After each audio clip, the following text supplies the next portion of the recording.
వీడేంటి ట్రైన్ అంతా ఖాళీ అంటే ఇక్కడికి వచ్చి కూర్చున్నాడు.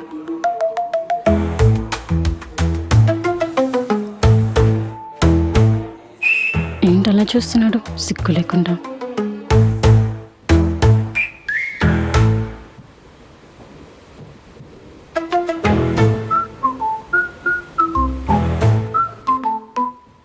కాసేపు ఉండలేరా?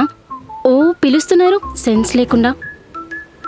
ఏంటి సెన్స్ లేకుండానా? ఏం మాట్లాడుతున్నారు? మీకుందా సెన్స్? హే నీతో నాకేంటి? ఛీ, నీతో నాకేంటి? చీచా అన్నావంటే మర్యాదగా ఉండే చెప్తున్నా. మర్యాద అంటే ఏం చేస్తావు? ఏం చేస్తావు? ఏం చేస్తావు చేసుకోపో, వెళ్ళు. ఛీ ఇడియట్.